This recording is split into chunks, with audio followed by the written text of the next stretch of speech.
Shalom sahabat RPKM yang diberkati Tuhan, puji nama Tuhan.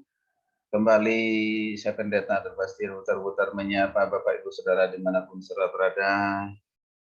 Kiranya dalam penyertaan dan senantiasa diberkati oleh Tuhan. Puji nama Tuhan. Bersama-sama kita akan diberkati melalui RPKM, Renungan Pengajaran Kata Roh Ministry. Percaya Bapak Ibu senantiasa menantikan renungan pengajarannya karena apa? Kita kuat karena firman, kita kuat karena Tuhan. Luar biasa. Mari bersama-sama kita mempersiapkan hati dan pikiran kita untuk diberkati dengan kebenaran firman Tuhan yang diambil dari Hosea 4 ayat 1 sampai 19. Hosea 4 ayat 1 sampai 19. Saya hanya membaca khususnya ayat pertama, ayat yang lain yang akan menyusul, atau Bapak Ibu bisa membaca ayat ini secara keseluruhan. Mari kita terus setia membaca Alkitab siang dan malam, merenungkan firman Tuhan ini. Baik, Bapak Ibu dan kasih Tuhan, saya akan baca demikian. Hosea 4 ayat 1 berkata demikian, dengarlah firman Tuhan, hai orang Israel. Sebab Tuhan mempunyai perkara dengan penduduk negeri ini. Sebab tidak ada kesetiaan dan tidak ada kasih dan tidak ada pengenalan akan Allah di negeri ini. Sekali lagi, dengarlah firman Tuhan, hai orang Israel. Sebab Tuhan mempunyai perkara dengan penduduk negeri ini. Sebab tidak ada kesetiaan dan tidak ada kasih dan tidak ada pengenalan akan Allah di negeri ini. Bapak Ibu kasih Tuhan, ayat ini kalau kita baca secara konteksnya adalah kepada bangsa Israel, di mana Hosea menegur atau menyampaikan firman ini kepada bangsa Israel. Jelas akan dikatakan, dengarlah firman Tuhan, hai orang Israel. Tapi tentunya firman ini juga ya berlaku bagi kita di zaman ini, sekarang ini. Mari kita perhatikan Bapak Ibu kasih Tuhan. Jadi hari ini topik renungan adalah orang yang mendua hati. Wow, orang yang mendua hati. Apa mungkin orang bisa mendua hati? Mari kita lihat bersama-sama Bapak Ibu kasih Tuhan.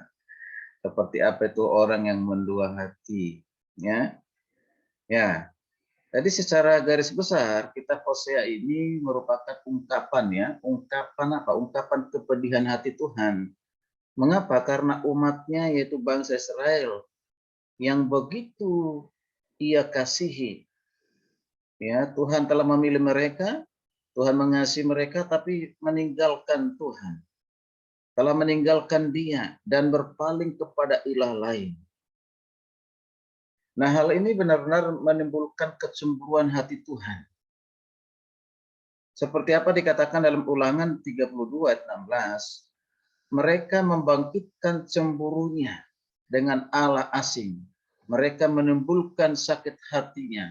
Luar biasa. Jadi Tuhan sakit hati kepada umatnya. Tuhan cemburu kepada umatnya. Mengapa? Karena umatnya yang menyembah Allah lain, percaya kepada Allah lain. Mereka telah kompromi dengan dosa. Tuhan yang hidup dan benar mereka tinggalkan. Lalu berpaling kepada Allah lain, ilah-ilah lain yang mati. Sebenarnya tidak dapat menolong mereka. Ini luar biasa. Akibatnya apa? Terjadi kemerosotan rohani yang luar biasa di tengah-tengah bangsa Israel pada saat itu. Seperti dikatakan dalam Hosea 7 ayat 13, berkata demikian, celakalah mereka, sebab mereka melarikan diri daripadaku. Binasalah mereka, sebab mereka memberontak terhadap aku. Aku ini mau menebus mereka, tetapi mereka berdusta terhadap aku. Luar biasa. Ini teguran yang sangat keras, saudara kasih Tuhan. Celakalah. Mereka melarikan diri dari Tuhan. Binasalah mereka yang memberontak terhadap Tuhan. Tuhan mengatakan, aku mau menebus mereka, tetapi mereka berdusta terhadap aku. Luar biasa. Sahabat RPKM yang diberkati Tuhan, karena dosa yang sangat besar inilah sampai-sampai secara ekstrim Tuhan memberikan perintah kepada Hosea untuk apa? Menikahi seorang perempuan sundal. Untuk apa ini? Untuk menggambarkan tentang bangsa Israel yang tidak lagi setia kepada Tuhan dan telah melakukan perzinahan rohani. Dalam Hosea 1 ayat 2 berkata, "Pergilah, kau inilah seorang perempuan sundal, dan peranakanlah anak-anak sundal, karena negeri ini bersundal hebat dengan membelakangi Tuhan." Wow. Ini satu perintah Tuhan kepada Hosea supaya pergi. Dia kata, kau inilah seorang perempuan sundal dan peranakan anak sundal. Ini satu gambaran di mana Tuhan yang setia. Tuhan tetap setia kepada yang tidak setia. Yang tidak setia itu adalah bangsa Israel, tapi Tuhan tetap setia. Keadaan ini tak jauh berbeda, saudara kasih Tuhan, dengan gereja Tuhan di masa-masa ini, di masa sekarang ini. Betapa banyak orang percaya yang tidak lagi mengasihi Tuhan dengan sepenuh hati. Mereka sudah mulai tawar hati. Mereka tidak lagi setia kepada Tuhan. Telah mendua hati. Mereka sudah meninggalkan kasih mula-mula kepada Tuhan seperti yang terjadi di jemaat Efesus. Seperti dikatakan oleh Efesus 2 ayat 4 berkata demikian. Namun demikian aku mencela engkau karena engkau telah meninggalkan kasihmu yang semula. Ini teguran Yesus kepada jemaat di Efesus karena mereka telah kehilangan kasih mula-mula. Kehilangan semangat. Mungkin mengalami kelesuan rohani. Tidak lagi sungguh-sungguh melayani. Tidak sungguh-sungguh lagi berdoa. Tidak sungguh-sungguh lagi menyembah Tuhan. Api itu tidak lagi berkobar. Api penginjilan tidak lagi berkobar. Atau mungkin sudah menjadi padam. Bapak Ibu sekasih Tuhan, apa penyebabnya? Banyak hal penyebab orang pindah ke lain hati atau mendua hati. Tidak lagi menyembah Allah yang benar. Tidak lagi datang kepada Allah yang benar. Tapi datang dengan apa? Yaitu penyebabnya adalah kemilauan dunia. Dengan segala kenikmatannya. Yaitu keinginan daging. Keinginan mata, keangkuhan hidup. Itulah dikatakan dalam 1 Yohanes 2 ayat 16. Bapak Ibu kasih Tuhan, saya akan baca firman Tuhan yang berkata demikian. Sebab semua yang ada di dalam dunia, yaitu keinginan daging, keinginan mata, serta keangkuhan hidup, bukan berasal dari Bapa, melainkan dari dunia. Inilah yang memikat dan menawan hati orang sehingga mendua hati. Mereka lebih memilih untuk bersahabat dengan dunia. Padahal persahabatan dengan dunia adalah permusuhan dengan Tuhan. Di kitab Yakobus sangat jelas mengatakan demikian di Yakobus 4:4. Hai kamu orang-orang yang tidak setia.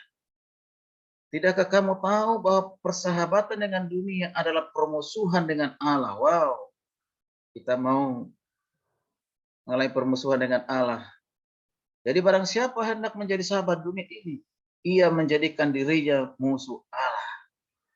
Barang siapa yang hendak menjadi sahabat dunia ini, kompromi dengan dunia ini, kompromi dengan kedagingan dan yang lain sebagainya, dikatakan dirinya menjadi musuh Allah. Luar biasa, tentu kita tidak mau menjadi musuh Allah. Lupakah kita bahwa roh yang ditempatkan Tuhan di dalam kita, yang diingini apa? Diingininya apa? Supaya roh yang ditempatkan dalam kita, supaya kita tetap setia kepada Tuhan. Jangan sampai membuat Tuhan sakit hati, cemburu dengan kita. Terima kasih Tuhan. Roh yang ada dalam kita, yang berdiam dan tinggal dalam kehidupan kita, adalah roh yang menuntun kita supaya tetap setia kepada Tuhan, mencintai Tuhan, mencintai kebenaran, mencintai firman, dan meninggalkan perkara-perkara dunia, perkara-perkara kedagingan yang buat kita dimusuhi oleh Allah. Janganlah hati kita hanya terpaut kepada makanan, minuman, pakaian. Bukan itu menjadi fokus utama kita, tujuan hidup kita. Bukan lagi kemewahan dunia, kemegahan dunia. Bukan lagi harta, uang. Itu semua adalah satu bonus dari Tuhan yang Tuhan berikan kepada kita. Mari kita hidup hanya satu hati saja, yaitu satu hati kepada Tuhan. Firman Tuhan mengatakan, orang yang mendua hati tidak akan pernah tenang. Kata dalam kitab Yakobus demikian. Karena itu jangan pernah mendua hati. Seolah ada Allah dalam hidupmu, tetapi sesungguhnya yang berperan bukan Allah itu yang benar, tapi Allah yang lain. Jangan kita jadikan uang, harta, kemegahan dunia jadi Allah di dalam kehidupan kita. Hal ini membuat hati Tuhan cemburu, bahkan sakit hati, bahkan dikatakan kita menjadi musuh Allah. Tidak satupun kita mau menjadi musuh Allah, tetapi kita mau sahabatnya Tuhan. Amin. Kalau kita mau jadi sahabatnya Tuhan, mari jangan ada lagi orang yang mendua hati. Jangan lagi kita mendua hati. Tetap kita satu hati, yaitu kepada Tuhan Yesus Kristus. Kita mencintainya, mengasihinya, menyembahnya, melayaninya, mengobarkannya, beritakan terus-menerus. Jangan pernah kehilangan semangat untuk memberitakan Injil. Puji nama Tuhan. Sekali lagi, di akhir renungan ini saya mengatakan, Kristus datang hanya untuk menjemput mempelainya, yaitu orang-orang yang percaya kepadanya, yaitu mereka yang setia sampai akhir. Kristus akan datang, akan menjemput mempelainya, itu jemaatnya yang setia sampai akhir. Sedangkan yang tidak setia akan ditinggalkannya. Wow, jangan sampai kita ditinggalkannya. Tapi kita akan dijemput bersama dengan Kristus. Kita akan bertemu dengan Yesus di awan yang permai dalam pernikahan kudus, di mana kita akan dijemput oleh mempelai pria, yaitu Yesus Kristus. Sehingga ada pernikahan anak domba, kita bersama-samanya untuk selamanya. Puji Tuhan, haleluya. Mari persiapkan dirimu untuk terus setia kepada Tuhan sampai akhir zaman. Kiranya renungan ini boleh menjadi berkat bagi kita semua, mengingatkan kita, menegur kita, motivasi kita, dan iman kita pun semakin bertumbuh. Selamat beraktivitas.